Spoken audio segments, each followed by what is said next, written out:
반갑습니다. 굉장히 오랜만에 영상을 찍습니다. 수학작가 김정현이고요.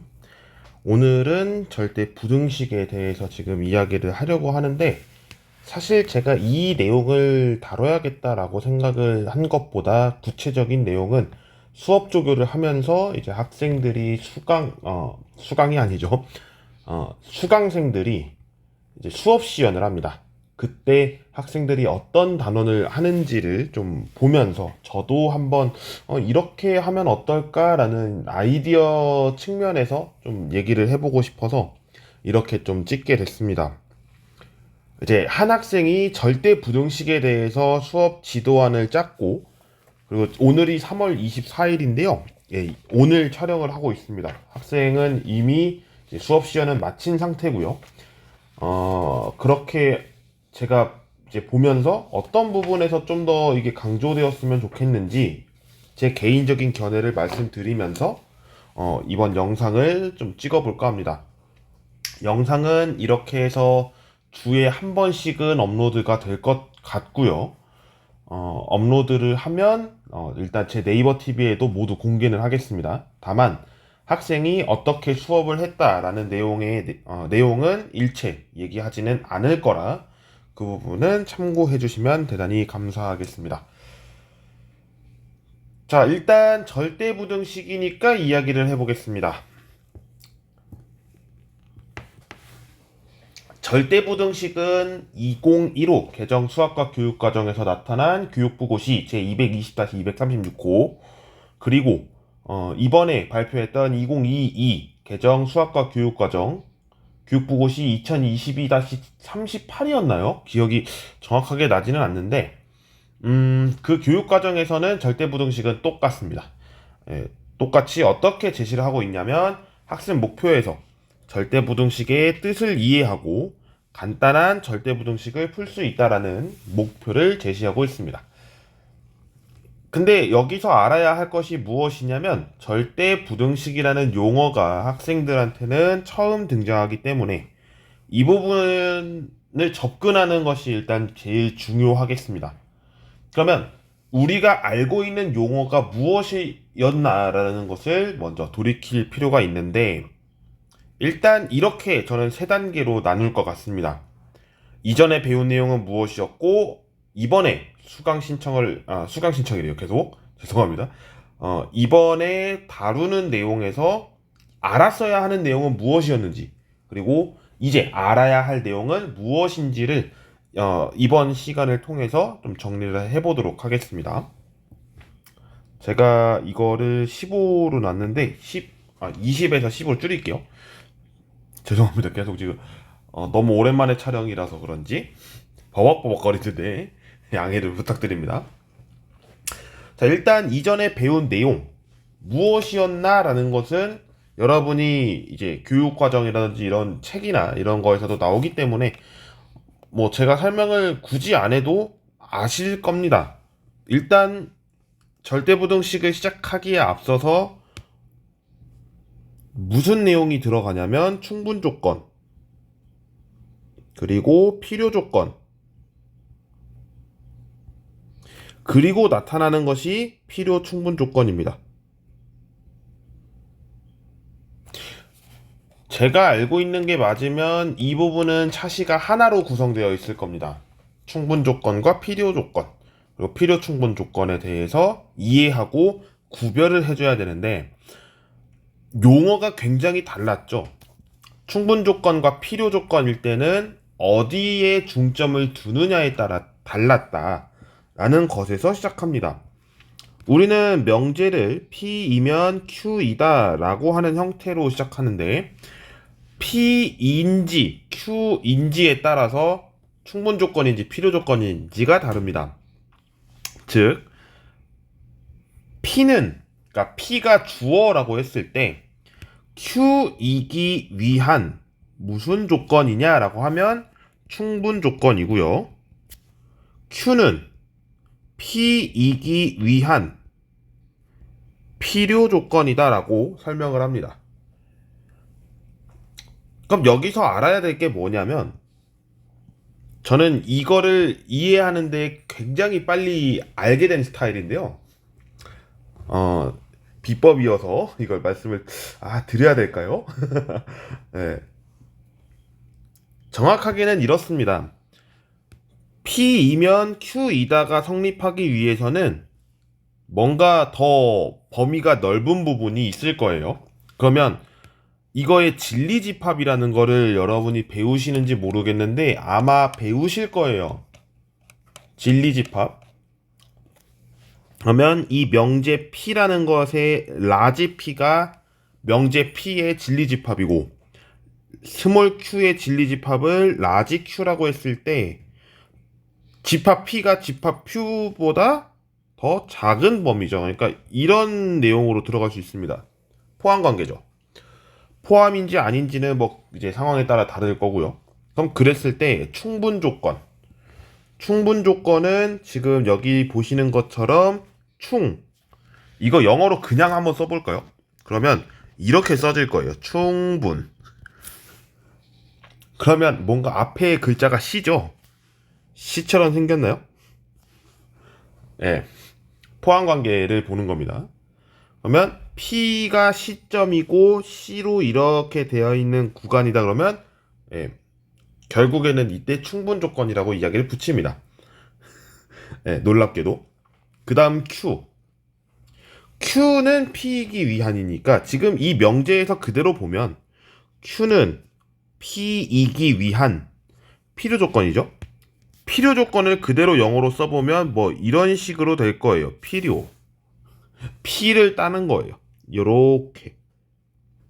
뭔가 보이시나요? 점점점점은 이제 P의 그 막대 기둥이죠. 이렇게 저는 외웠었는데 여러분께서 방법이나 이런 거는 좀 더 명확하게 하시면 해석하시는 데 도움이 되시지 않을까 싶고요.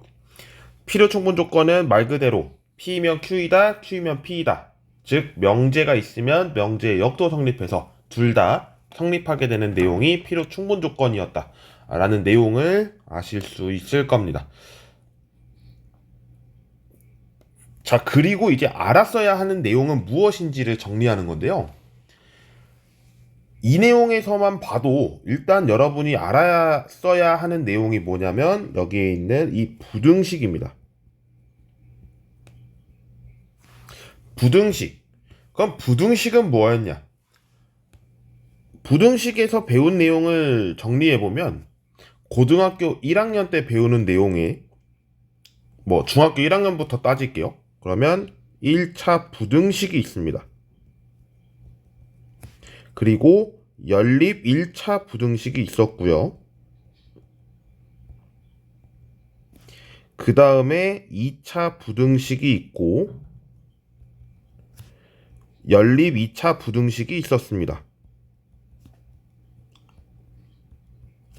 부등식과 방정식에서의 차이점, 그 중에서 연립이라는 거를 이야기하면 연립 1차 부등식과 연립 2차 부등식에서는 미지수가 단 한 개였습니다. 그 대신에 식이 여러 개였어요. 하지만 방정식은 식의 개수, 문자의 개수에 따라 이야기가 달라질 수 있습니다. 이를 조금 더 바꿔 얘기하면 연립 1차 방정식은 x와 y 두 개의 문자를 통해서 두 개의 식을 나타내는 것이 연립 1차 방정식이었고요. 연립 2차 방정식이라는 내용을 다루지는 않았었습니다만 혹시나 고등학교 1학년 때 연립 2차 방정식이 나온다면 차수가 2이면서 미지수가 하나 내지 두 개로 보는 것이 연립 2차 방정식입니다.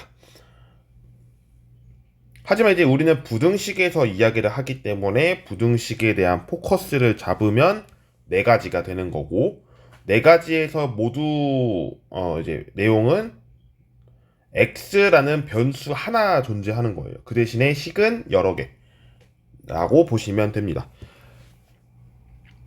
이 내용을 알고 위에 있는 내용이 정리가 되었다면 그때 우리가 절대 부등식이라는 개념을 쓸 수가 있어야 합니다.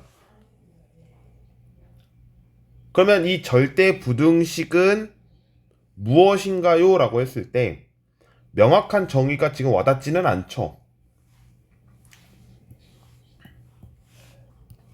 우리가 절대라는 의미가 붙었기 때문에 이거에 대해서 사전적인 의미를 좀 가지고 오는 것도 괜찮을 것 같아요. 절대적이다라는 이야기를 쓰죠.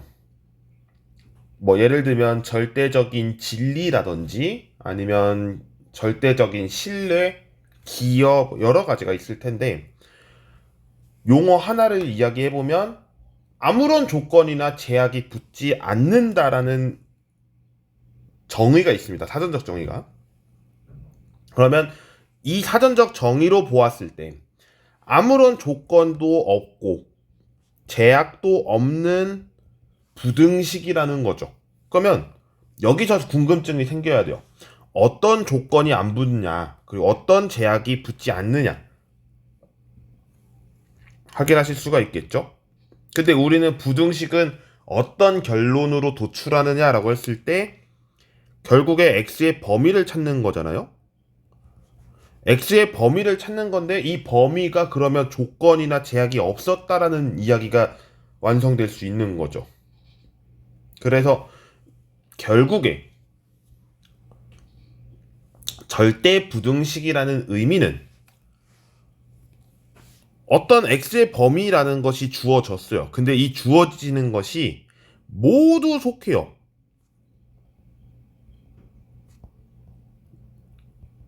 부등식이 계속해서 성립하는 경우입니다. 예를 들면 x가 실수일 때 이런 거죠. x제곱은 0보다 크거나 같습니다. 라고 하는 이 부등식 당연히 성립하죠. 왜? 라고 한다면 실수의 정의 때문입니다.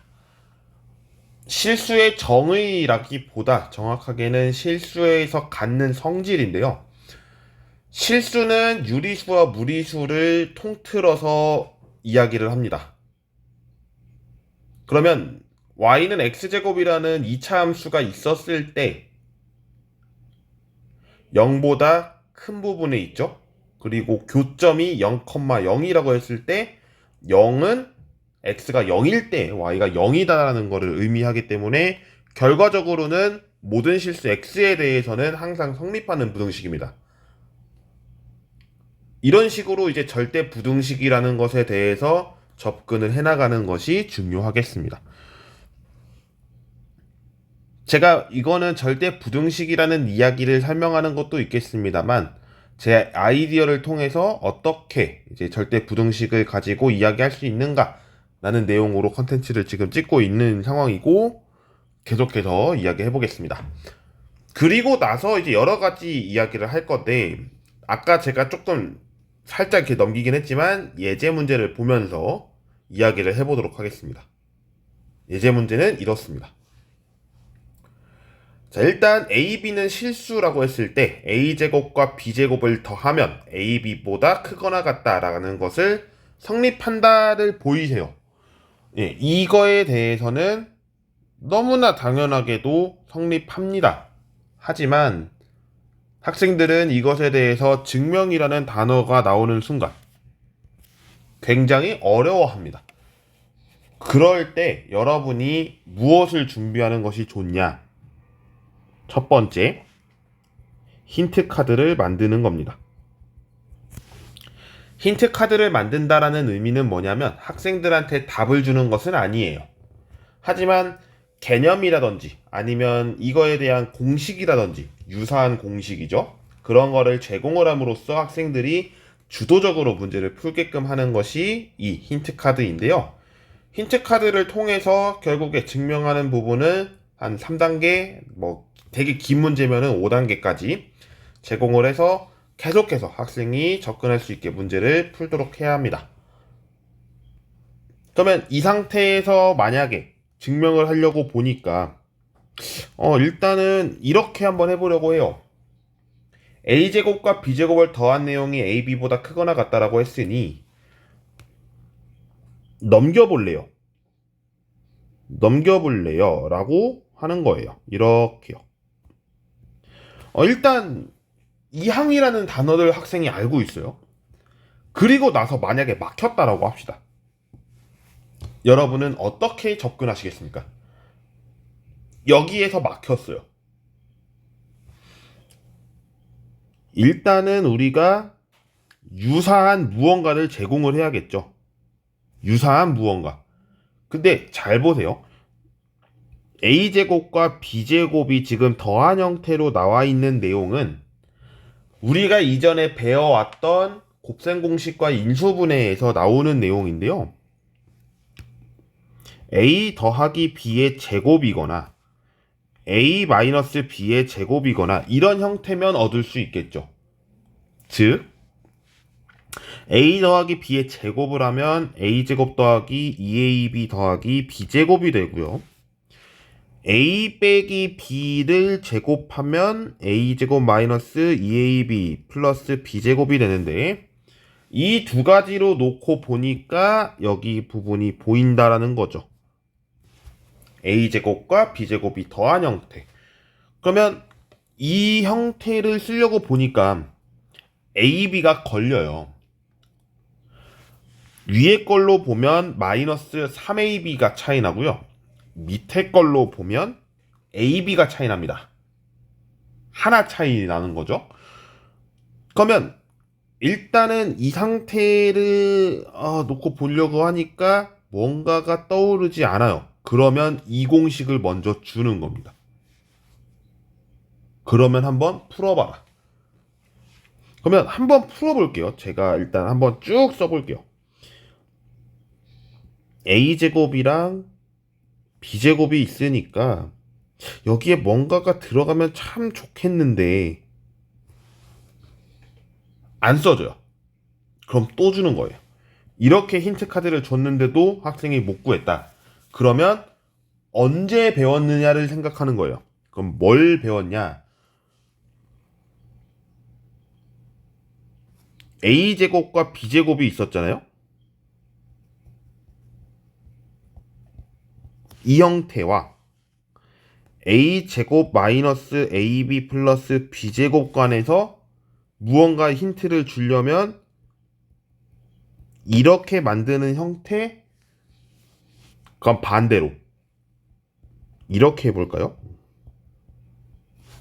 이렇게 주면 어떨까요?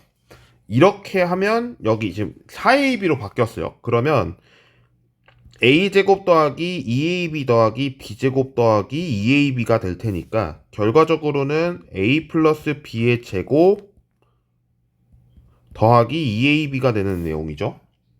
이것처럼 여기서도 적용을 해봐라. 그러면 아이디어를 얻을 수 있다라는 거예요. 한번 해보겠습니다. 그럼 이 상태에서 이제 문제 푸는 거예요. a제곱 b제곱이니까 가운데 뭐가 들어가면 좋겠냐면 ab잖아요. 여기는 건들지 못할 것 같아요. 가운데는 끝에 부분을 건드리고 싶어요. 끝에 부분, 그러니까 b제곱을 건든다라는 거예요. 그러면 여기가 2ab 부분이었으니까 a가 약분되죠. 그리고 2b 남는데 2b가 지금 나눗셈으로 형태란 말이죠. 그러면 여기가 이렇게 될 거예요. 4분의 1 b제곱. 그래야 뭐가 만들어지냐면 2분의 1 b의 제곱 이렇게 된다는 거예요. 근데 이것만 있으면 되냐? 안 된다라는 거죠. 왜? b제곱을 이렇게 나타낸 거니까 하나 더 필요하겠죠? 4분의 1 b제곱과 4분의 3 b제곱을 해서 b제곱이 완성되니까 결국에는 이 뒷부분에도 이렇게 써줘야지 된다는 거예요. 그러면 여기서 조정을 하는 거예요. 힌트 카드를 보니까 지금 가운데가 바뀌었는데요. 그럼 가운데가 안 바뀌게 하면 되죠. 다시 a제곱 더하기 2ab 더하기 b제곱이잖아요. 그러면 a제곱 더하기 2ab 더하기 2b제곱이라고 해볼게요. 그럼 이 상태를 가지고 놓고 보면 a 플러스 b의 제곱이랑 b제곱이 있죠. 이걸로 이렇게 푸시면 됩니다 라는 걸 보여주는 거예요. 직접적인 제시는 아니었어요. 하지만 학생이 이것을 보면서 유도할 수 있는 그런 힘을 길러야 한다는 거죠. 그러면 이 상태에서 이제 무엇을 봐야 되냐? 0보다 크거나 같다를 봐야 되는데 실수의 성질에서 우리는 알고 있습니다. 무엇을 아느냐? 어떤 수가 실수예요. A가 실수일 때 A의 제곱은 0보다 항상 크거나 같습니다. 라는 성질 때문에 B도 실수라면 B의 제곱도 0보다 크거나 같겠죠? 이 둘의 방정식을 더합니다. A제곱과 B제곱을 해도 0보다 크거나 같습니다. 결과적으로는 여기 부분이 A, 여기 부분을 B라고 한다면 A제곱과 B제곱 형태니까 결과적으로는 0보다 크거나 같음을 보였으므로 이 부분은 식이 성립한다가 되겠죠. 이렇게 조절하는 겁니다.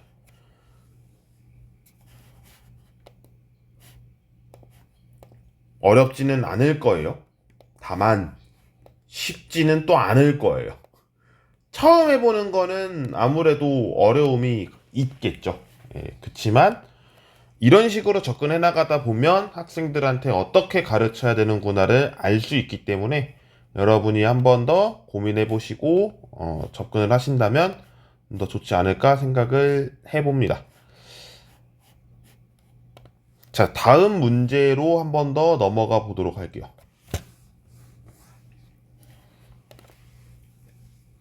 어디선가 많이 봤죠?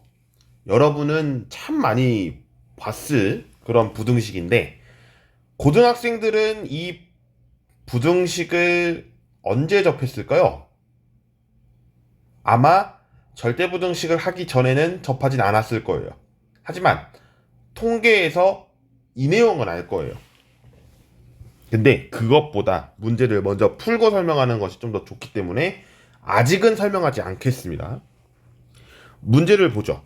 A가 0보다 크고 B가 0보다 큽니다. 그랬을 때 부등식 2분의 A 플러스 B가 루트 AB보다 크거나 같다가 성립함을 증명하십시오. 우리는 증명하는 방법이 좀 여러 가지가 있어서 이 부분은 한 가지로 증명이 나타나지는 않습니다. 그래서 증명을 제가 직접 해볼게요. 일단 양변에 2를 곱합니다. 양변에 2를 곱하면 A 더하기 B는 2 루트 AB보다 크거나 같다가 될 것이고요. 넘길게요. 넘기지 말고 이렇게 해봅시다. 양변을 제곱하겠습니다. 그러면 A 플러스 B의 제곱은 4AB가 되겠죠? 왜냐면 2의 제곱도 영향을 받으니까요. 그리고 나서 이거를 풉니다. 2AB 더하기 B제곱 4AB보다 크거나 같습니다. 그럼 넘길게요. A제곱 플러스 2AB 넘겼을 때 마이너스 4AB가 되니까 마이너스 2AB가 될 거고요. 플러스 B제곱 0보다 크거나 같습니다. 그러면 뭔가 익숙하죠? A-B의 제곱은 0보다 크거나 같습니다. 어떤 수의 제곱은 0보다 크거나 같다? 결과적으로는 실수의 성질 때문에 성립하죠. 성립합니다. 끝났어요. 근데 여기서 우리가 조금 더 이제 나아간다라고 하면 이제 용어가 될 것 같아요. 용어. 어떤 용어냐면 여러분은 알고 있어요, 이미.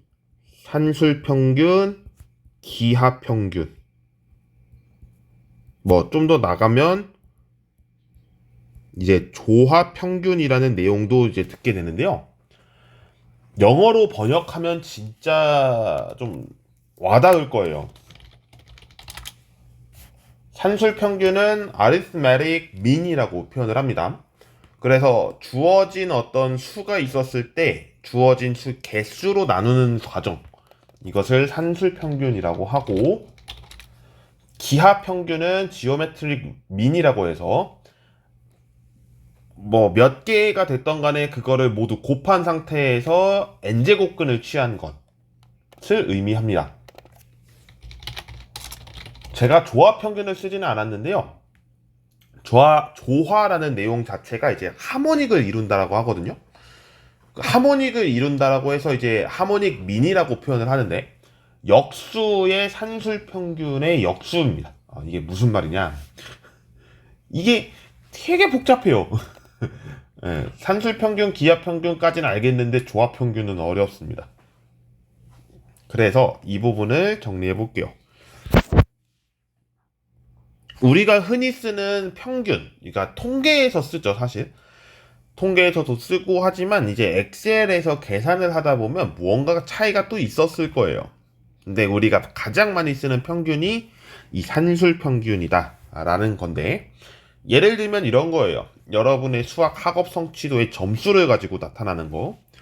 90점, 95점, 100점이 있습니다. 이렇게 3명의 학생이 있다라고 할게요. 이거에 대해서 평균을 구하세요. 그러면 여러분은 어떤 평균 쓰시나요? 산술 평균 쓰실 겁니다. 그러면 이 상태는 산술 평균으로 90, 95, 100이라는 3개가 있으니까 3분의 90과 95와 100을 더한 수. 결국에는 3분의 계산이 좀 안 되는 것 같은데 285인가요? 그래서 95점이 되죠. 이런 식으로 계산하는 것이 산술 평균입니다. 우리가 알고 있는 평균이죠. 기하 평균은요. 90, 95, 100 물론 이거하고는 안 맞습니다. 안 맞는데 계산해 볼게요. 이 세 개를 곱합니다.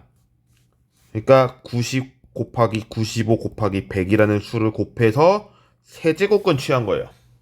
두 개였다라고 할게요.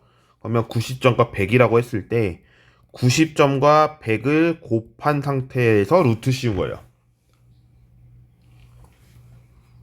그러니까 이 수치는 지금 보면은 9 곱하기 10 곱하기 10의 제곱이니까 제곱근 밖으로 나가려면은 30 루트 10이 되겠죠.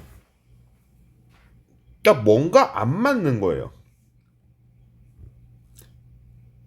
90과 100의 정확한 산술 평균은 95점인데 지금 같은 상황에서는 루트 10이 3보다 크고 4보다 작죠? 하지만 95보단 작아요.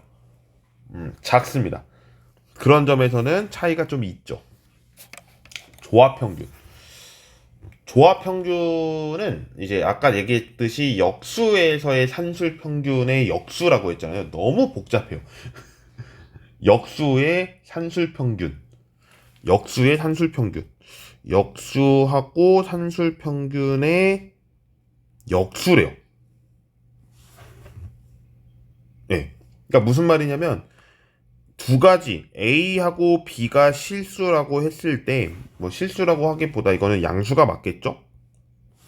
그랬을 때 A의 역수 취하고요. B의 역수를 취한 다음에 둘이 더합니다. 그리고 원래라면 자료의 개수가 여기 부분에 들어가는데 반대인 거죠. 여기가 이제 역수의 자료의 합이죠. 네. 이런 식으로 이제 계산하는 게 조합 평균인데 굉장히 복잡합니다. 언제 쓰냐면요. 제가 알고 있는 게 맞다면 이 조합 평균이 음악에서 사용하거든요. 음악 이제 하모니 넣을 때. 그래서 하모닉 민이라고 불리는 것 같기도 해요. 주파수를 계산할 때 쓰거든요. 그래서 혹시나 여러분이 이런 부분이 또 산술 평균, 기하 평균, 조합 평균이다라고 할 때 계산을 하기 전에 하는 것도 물론 가능은 하겠지만 뒷부분에 설명할 때 이게 산술 평균이야, 이게 기하 평균이야 공식적으로만 얘기하지 말고 이게 왜 그런지를 설명하는 것이 더 중요할 겁니다. 학생들한테는 그런 부분은 체크하시면 좀 더 좋지 않을까 생각합니다.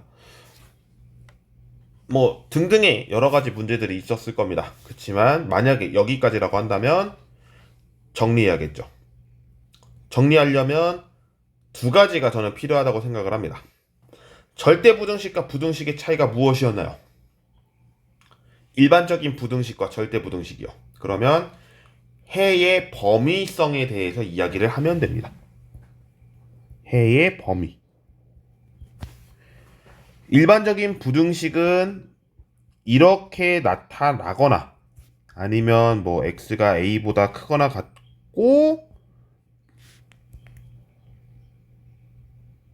같거나 x가 b보다 작다 뭐 이런 식으로 쓰거나, 그러니까 표현 방법에는 이렇게 제한적인 루트가 있어요. 루트가 이제 제곱근은 아니고요. 그런 루틴 길이 있어요. 루트 길이 있는데, 절대 부등식은 뭐냐면 아까 얘기했듯이 절대적인 거라고 했죠.